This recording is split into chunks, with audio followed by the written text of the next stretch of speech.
uh, 4 from the diary of Anne Frank. Writing is in a diary a really strange experience for some like me. लेखक कहते हैं कि diary लिखना एक अपने आप में अजीब अनुभव होता है. Not only because I have never written anything before, न केवल इसलिए कि इसके पहले मैंने कभी लिखा ही नहीं था, but also because it seems to me that later on neither I nor any one else will be interested in the musing of a 13 years old school girl. बल्कि इस कारण भी कि न तो मैं और न कोई अन्य कभी इस पर इंटरेस्ट ही रखेगा कि एक 13 years ओल्ड स्कूल गर्ल ने इस तरह की डायरी लिखी थी. Oh well, it doesn't matter. खैर, ये कोई बात नहीं है. I feel like writing. मैं राइटिंग मतलब मुझे लिखना मैं पसंद करता हूँ.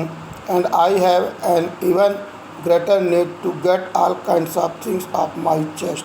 और मैं सभी महत्वपूर्ण चीज़ों को अपने यादों में सजोना चाहता हूँ. वर्ड मीनिंग याद रखिएगा. Musing means a period of reflection of thought, मतलब अपने विचारों को व्यक्त करना.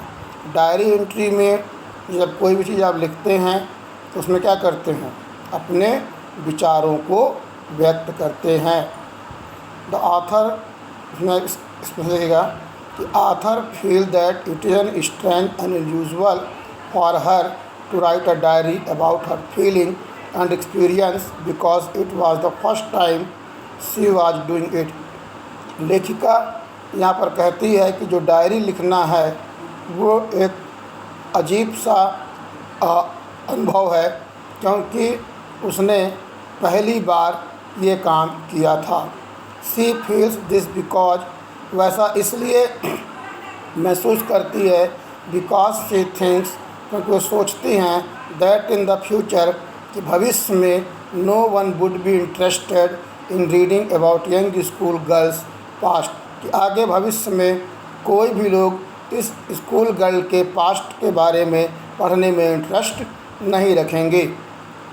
सी थिंक्स दैट, वह सोचती है, लेटर, बाद में, even she will not be interested in reading it, यहाँ तक दूसरों को तो छोड़िए, वो खुद भी इनको पढ़ने में इंटरेस्ट नहीं रखेंगी.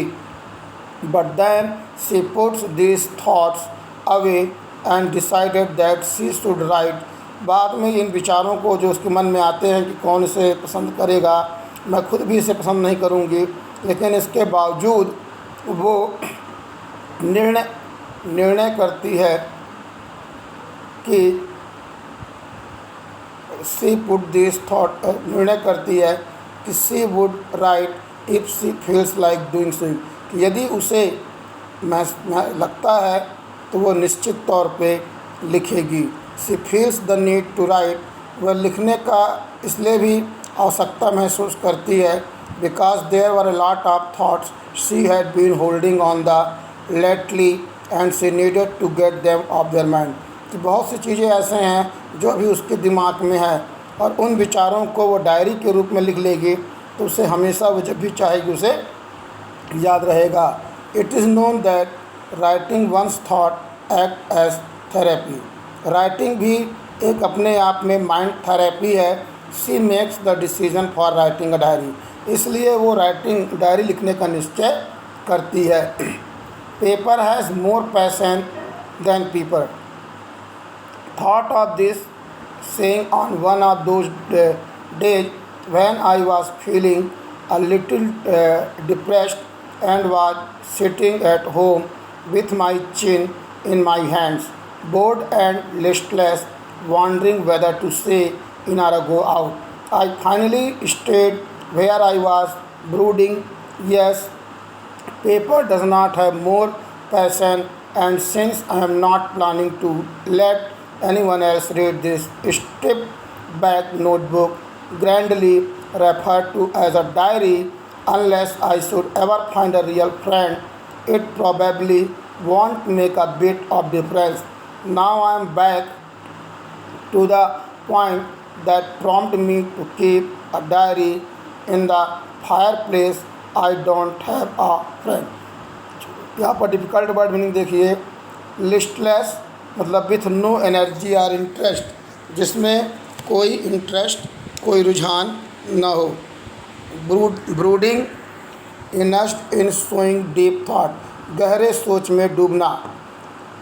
प्रॉम्प्ट प्रोवोक प्रेरित करना। द ऑथर फील्स दैट यहाँ पर जो लेखिका महसूस करती है कि paper has much capacity to observe thought than people. लोगों की तुलना में जो पेपर हैं उनमें हम ज़्यादा से ज़्यादा भावों को व्यक्त कर सकते हैं। पेपर में पैसन होता है जो हमारी बातों को सुन सकता है। People have low patience level, जबकि लोगों का धैर्य कम होता है। But a piece of paper has more capacity to observe things. Being a non living thing would not refuse from observing her thought. क्योंकि वो नॉन लिविंग है इसलिए वो थाट्स को एब्जॉर्व करने में रिफ्यूज़ नहीं कर पाता। This realization came to her one day. ये जो समझ उसे एक दिन आई। When she was feeling more sad, जब वो काफ़ी दुखी थी, एंड कन्फ्यूज और दुविधा में थी, देन यूजुअल सामान्यतः।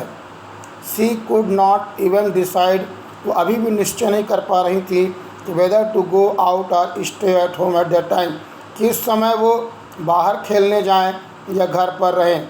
When she finally decided to stay at home, जब वो अंत में घर में रहने का निश्चय की, शी सेड बीइंग डिप्रेस्ड, वो काफ़ी दुखी या बैठी हुई थी, एंड इन डीप थॉट, गहरी सोच में। Again she thought that paper had more patience, फिर उन्हें याद आता है, सोचती हैं कि लोगों की तुलना में पेपर्स में कागज़ों में ज़्यादा पेशेंस होता है, ज़्यादा धैर्य होता है। And she decided to write everything, और उन्होंने निश्चय किया हर चीज़ को लिखने का। That came in her mind, जो भी विचार उनके मन में आए। Because she did not intend on making someone read it, क्या उनका यह उद्देश्य नहीं था कि लोग इसे रीड करें। Unless she found a real friend, यदि उन्हें कोई अच्छे सच्चे दोस्त नहीं मिलते हैं। By real friend she meant a friend with home she could share all her secret. यहाँ पर रियल फ्रेंड का मतलब है जिससे हम अपने हर तरह के सीक्रेट शेयर कर सकें। The author then comes back to the point, पुनः वो उन बिंदुओं पर वापस आती है। Where she thought of beginning to write, जहाँ वो शुरू में डायरी लिखने के लिए सोचती है। It is because she is lonely and has no friend to talk, क्योंकि वह अकेले हैं और उनके पास कोई भी दोस्त बात करने के लिए नहीं है। Let me put it more clearly, since no one will believe that a 13 years old girl is completely alone in the world. कहता है कि ये स्पष्ट है कि ये कोई भी विश्वास नहीं करेगा कि एक 13 वर्ष की लड़की बिल्कुल इस दुनिया में अकेले है।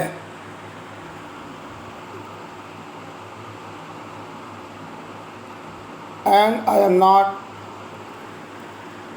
और मैं भी नहीं। I have loving parents and a 16 years old sister and they are about 30 people। कह रहा है कि आई हैव लविंग पेरेंट्स, हम मेरे पेरेंट्स हैं, मुझे बहुत प्यार करते हैं, और 16 years old सिस्टर, और उनकी एक 16 वर्ष की बहन है। And 3 are about, and there are 30 people I can call friend, और उनके आसपास 30 लोग ऐसे हैं जिन्हें वो अपना दोस्त कह सकती है। आई हैव अ फैमिली, उनका एक अपना परिवार है। Loving aunts and good home, उनकी एक प्यार करने वाली चाची है और एक अच्छा घर है। No one the surface, no one the surface I seem to have everything except my one true friend. All things about when I am with friend I have a good time. I can't bring myself to talk about anything but ordinarily everyday thing. We don't seem to be able to get any closer, and that's the problem. Maybe it's my fault that we don't confide in each other in any case. That's just how things are. And fortunately, they are not liable to change. This is why I have started the diary. Difficult word meaning confide, to tell personal thing privately to person that one trust, मतलब अपनी रहस्य अपनी गुप्त बातें किसी को बताना, लेवली यहाँ पे likely. She then goes on explaining, वो आगे बताती हैं why she feel the need for friend, कि उसे दोस्त की आवश्यकता क्यों है। She feels that no one is going to believe that a young girl like her सोलोन, कहती है कोई भी इस बात को विश्वास नहीं करेगा कि इस उम्र की बच्ची अकेले हो। विच प्रैक्टिकली, क्योंकि यह व्यवहारिक रूप में संभव नहीं है। She is not because she has a loving family, क्यों शी इज़ नॉट, ऐसा इसलिए नहीं क्योंकि उसकी एक लविंग फैमिली है और 30 पीपल हैं जिन्हें वो अपना दोस्त कह सकती है। Loving aunts and good place to stay, उसकी एक अच्छी आंटी भी हैं और रहने के लिए बढ़िया घर है।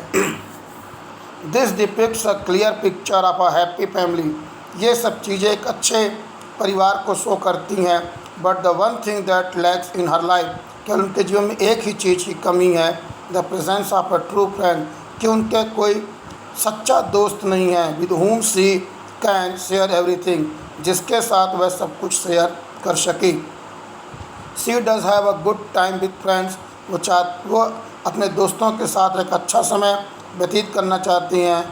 They talk about stuff but not real stuff that is actually going on their life, तो वो बात तो करते हैं लेकिन सही बात नहीं, वो चाहती है कि बातें वो हों जो उनके लाइफ से जुड़ी हों।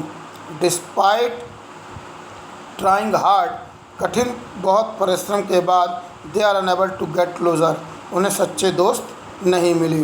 शी फील्स दैट, महसूस करती हैं maybe it is her who is not able to trust anyone with her private stuff, वो सोची कि शायद मैं ही हूँ जो मैं किसी पर विश्वास नहीं कर पा रही हूँ।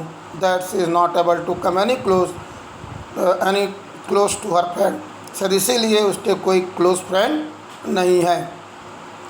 She feels that the current situation can not be change, वो महसूस करती हैं कि वर्तमान परिस्थितियों को बदला नहीं जा सकता।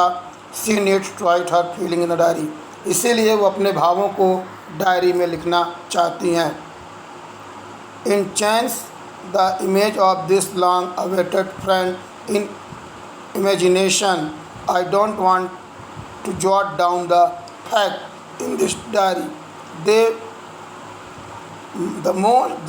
way most people would do, but I want the diary to be my friend and I am going to call this friend Kitty. वो अपने इस दोस्त को डायरी का कहती है, किटी कहती है।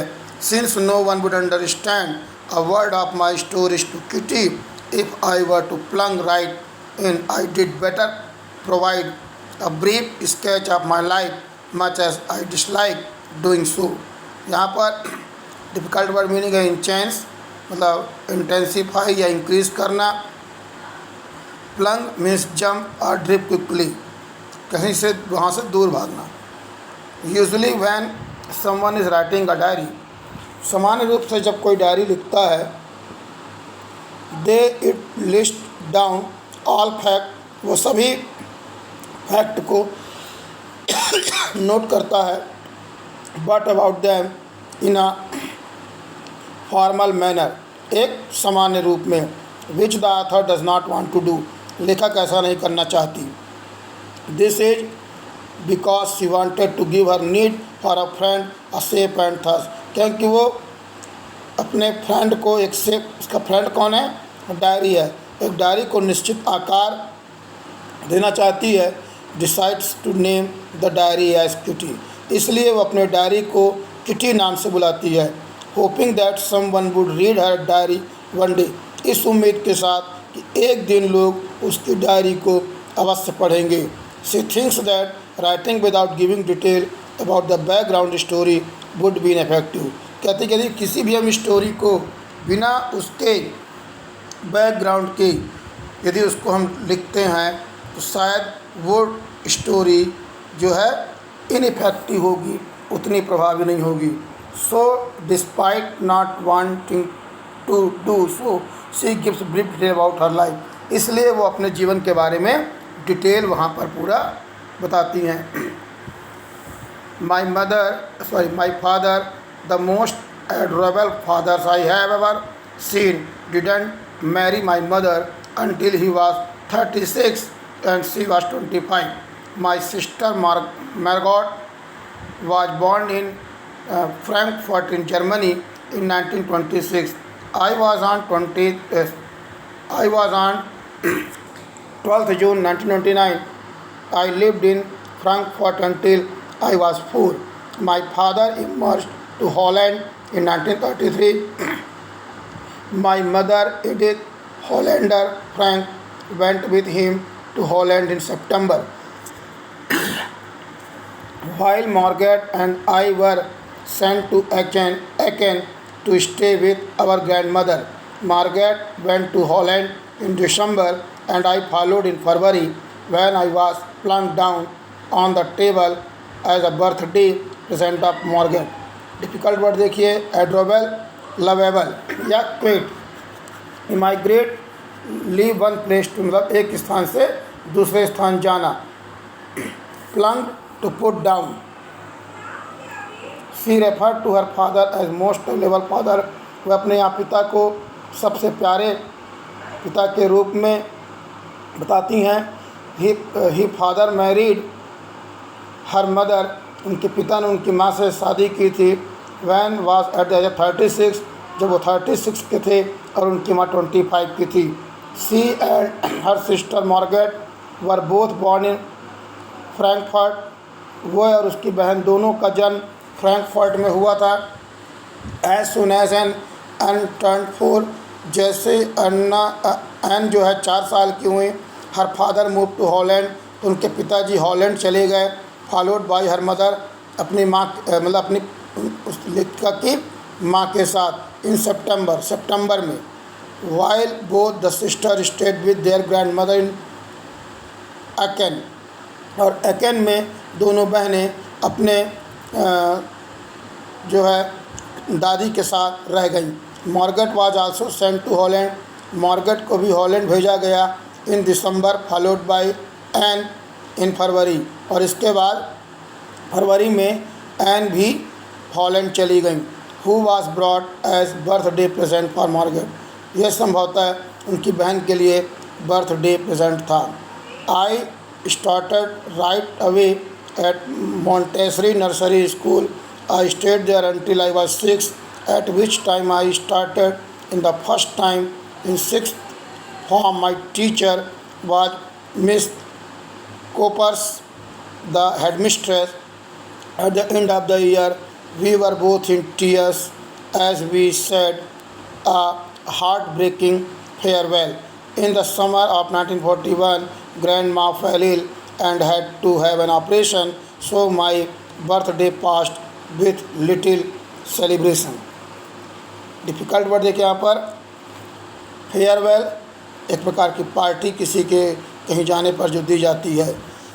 In Holland Anne was sent to Montessori school, यहाँ पर एन को मॉन्टेसरी नर्सरी स्कूल में भेजा गया।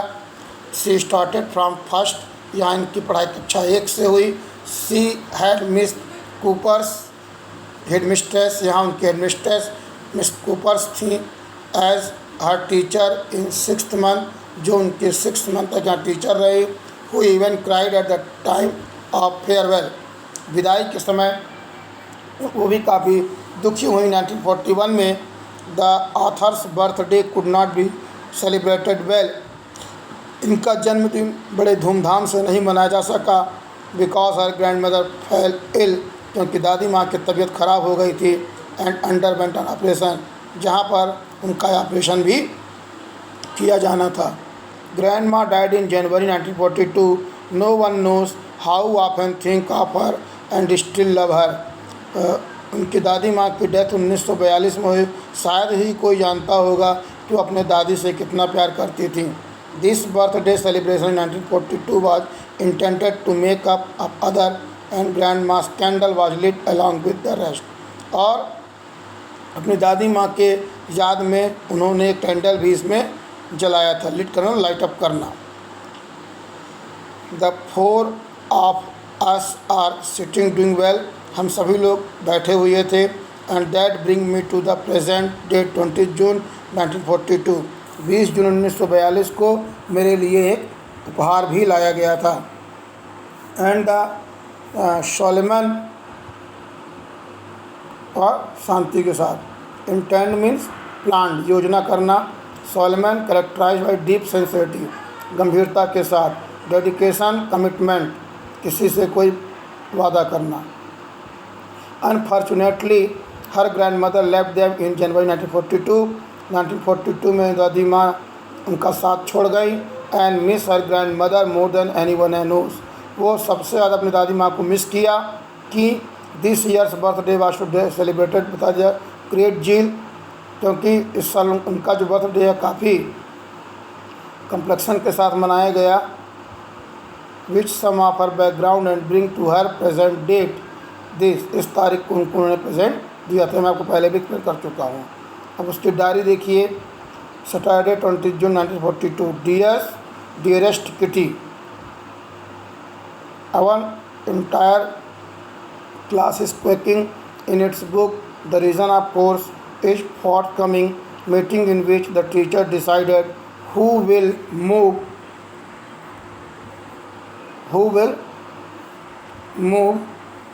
up to the next farm and who will be kept back.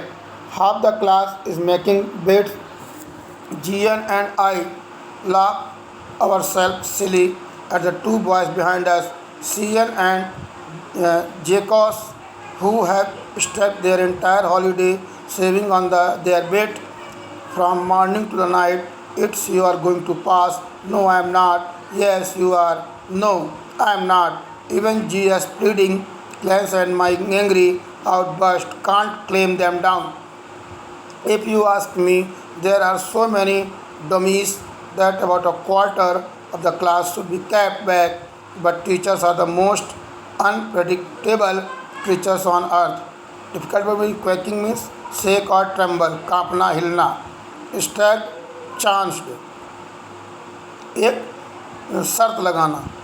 Pleading, किसी को भावात्मक रूप से उससे अनुरोध करना. Glance, hurried look, जल्दी से देखना. Outburst, strong emotion.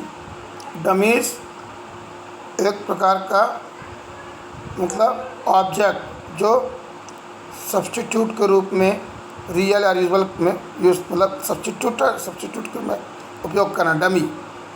अनप्रडिक्टेबल, जिसका हम अनुमान भी नहीं लगा सकते. Changeable.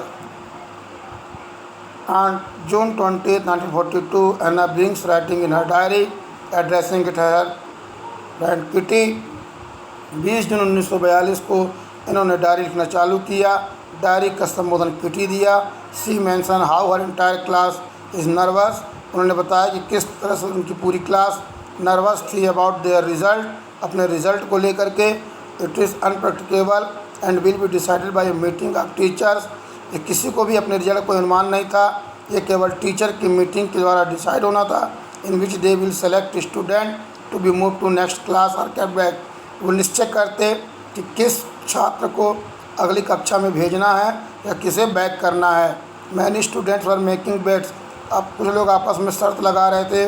Some had put in their entire summer saving at stake. कुछ चाहते थे कि इस पैसे से वो समर को एंजॉय करेंगे. सी एंड हर फ्रेंड, वो और उसके दोस्त, also met fun for nervous boys. उन घबराए हुए बच्चों के साथ वही मजाक कर रही थी. They kept on saying to each other. वो आपस में कह रहे थे कि I am not going to pass, कि मैं पास नहीं हो रहा हूँ. While other would console them and say yes you would pass. कोई कहता तुम पास नहीं, कोई बोलता मैं पास नहीं होंगी, और दूसरा समझाता कि तुम पास हो गई. मतलब हर बच्चे में रिजल्ट को लेकर के एक कन्फ्यूजन की स्थिति बनी हुई थी। With other would G was polite as she tried to stop them from making noise. जी जो स्टूडेंट उन्हें हल्ला करने से मना करते हैं। वाइल एना स्कॉल्ड देम, जिस पे एना उन्हें डांट देती है। But none of it word, लेकिन इसके बाद वहाँ कोई भी कुछ हलचल नहीं होती है। According to Anne about the quarter of class should not be allowed to pass. लगभग 1/4 क्लास को फेल कर दिया गया बिकॉज दे हार्डली रिस्पॉन्ड और take part in any of the activities, क्योंकि वो स्कूल के किसी भी प्रकार की एक्टिविटीज़ में कोई भाग नहीं लिए थे। She refers to them and dummies, उन्हें डमी कहा गया। But this may not be the case because teachers decision can not be predicted. लेकिन ये स्पष्ट नहीं था क्योंकि अभी टीचरों का निर्णय नहीं लिया गया था। आई am not so worried about my girl friend and my self well make it the only subject I am not sure about is math. Anyway, all we can do, all do is wait until then we keep telling each other to lose heart. Not to lose heart means not to be discouraged. हतोत्साहित नहीं होना। The author says that, लेखिका कहती है that she is not bothered about her friend. उसे अपने दोस्तों पर कोई रुझान नहीं था। because she is sure, क्योंकि वो निश्चित थी that they will pass, कि वो पास हो जाएंगे।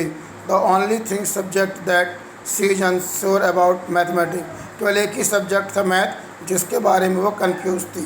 She seems to be having a tough time, और इसीलिए वो इस समय उसके लिए काफ़ी टफ था।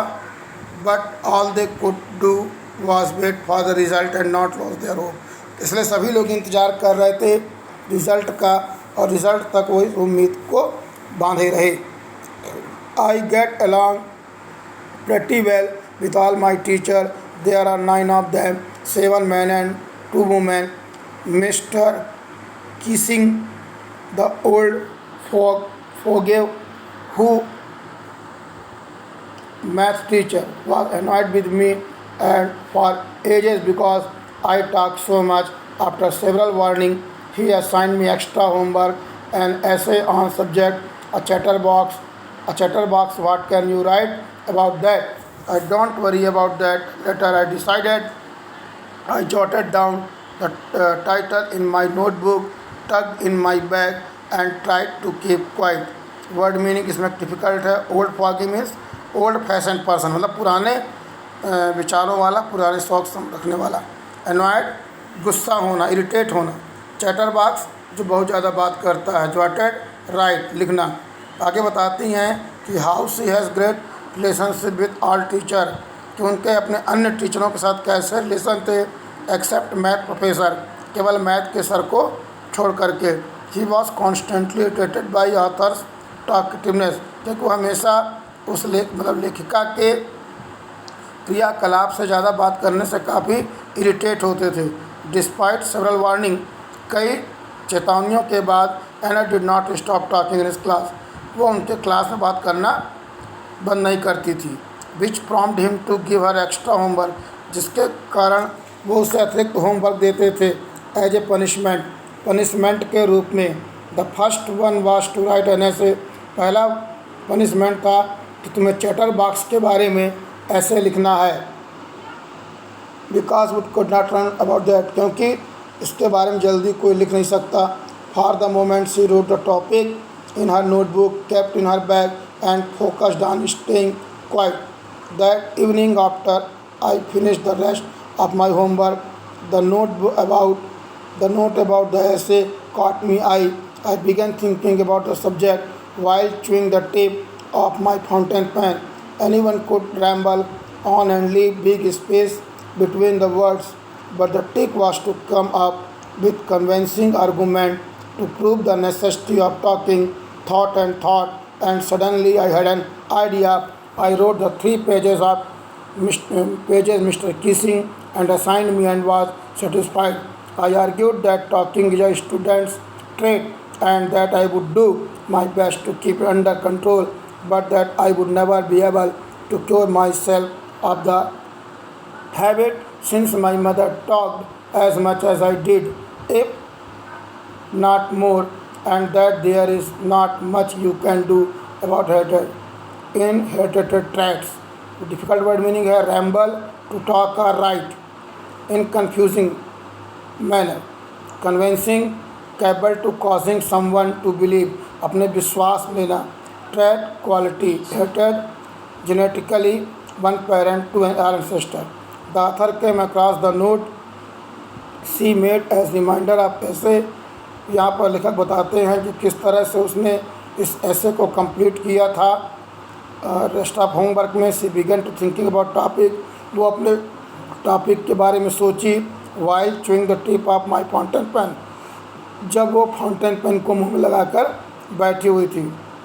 Is a gesture that signify a person is in deep thinking. कुछ लोग पेन मुंह में दबा के या जहाँ वहाँ देख करके ध्यान को आकृष्ट करते हैं, जो चिंतन का प्रतीक है। वो सोची और इसके बाद उसने लिखना चालू कर दिया। और return sack of filling pages, उसने पेजेस भरे। She wanted to present concentrate argument in support of talking, और वो अपने इस जो टॉपिक था उसमें कई आर्गूमेंट को उसने अटैच किया। सी मेंशन्ड, उसने आगे बताया कि she will try to better herself as student, वह अपने आप को एक अच्छा स्टूडेंट साबित करेगी। But talking is something that can not be eliminated completely, लेकिन बात करना उसके नेचर में है, उसे हम पूर्ण रूप से नहीं निकाल सकते। This is because she got is an inherited trait from her mother, ये उनकी आदत ही थी।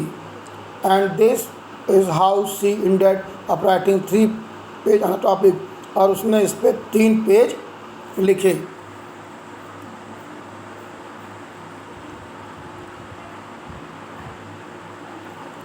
Mr. Kissing had a good laugh at my argument, but when I proceeded to talk my way through the next lesson, they assigned me a second essay.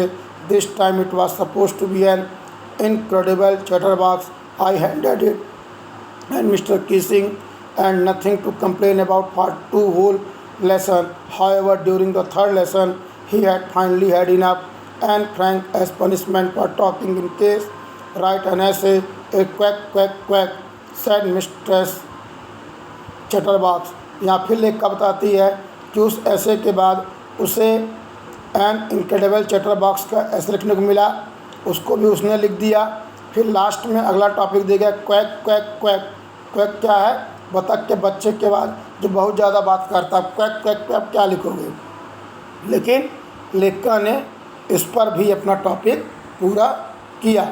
Next, say anything to her a while built, but when he lost his patience, he handed her at another assignment as punishment for topic quack quack, कि मैंने आपको बता दिया है। Next paragraph देखें। The class roared, I had to laugh too, thou I did nearly exhausted my ingenuity on the topic of chatterbox.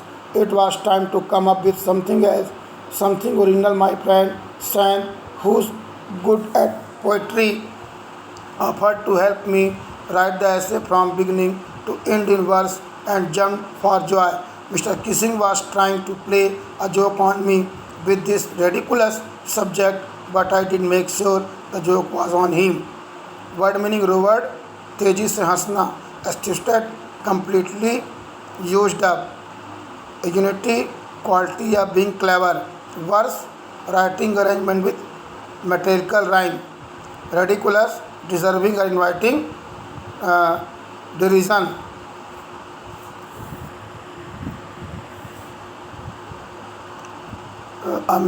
Amused to. After writing twice on similar topic, she ran out of thought. Thus her friend San, who good at poetry, offered to help a writing rhyme. उसका जो दोस्त था उसने उसे एक rhyming poem भी बताई। This whole assignment scenario was to make Anna feel ashamed. ये पूरी रचना वो एना को असेम्ड फील करने के लिए थी। बट सी मेड श्योर, लेकिन वो समझ गई थी कि that she give an effective reply, कि उसने एक प्रभावी जवाब दिया है। I finished my poem and it was beautiful. It was about a mother quack and a father swan with 3 baby ducklings who were beaten to death by the father because they cared too much. Luckily, Mr. Kissing took the joke in the right way. He read the poem to the class, adding his own comments and to several other classes as well. Since then, I have been allowed to talk and even been assigned an extra homework. On the contrary, Mr. Kissing always making jokes these days. Your Anna extracted from the diary of young girl with slight adaptation.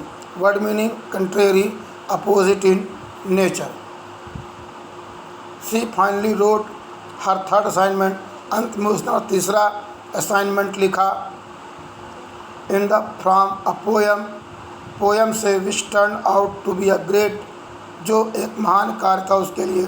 C wrote a story that father swan beat his 3 baby, कि जो father स्वान था वो अपने 3 baby duckling के साथ, जिसकी 3 duckling थी, death और उनकी मौत हो गई because of their noisy nature, उनके इस शोर शराबे मतलब एक साउंड नेचर के कारण.